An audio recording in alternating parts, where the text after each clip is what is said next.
Yan, ang bulalo ng aking mga bossing. Yan, tapos na. Kakain na sila. At ang kanilang sausawan, siling dragon to eh. Ayan, kakain ng aking mga bossing dahil sila malata kahapon at pagod na pagod.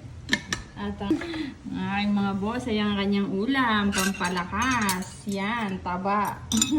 Yes, thank you, Mami. Taba. Hindi naman siya malakas sa kanin eh. Ganyan lang sila. Para kaming merong laging bagong panganak dito. Mahilig talaga sila sa sabaw. Masarap ang sabaw pag mainit. Oo. Yung panang. Gusto nila yung sabaw. Sisabaw sila. Pag bagyo. Madalang yung tuyo na ulam sa amin. Laging may sabaw. Kaya ang kaligayahan nila, si Bulalo.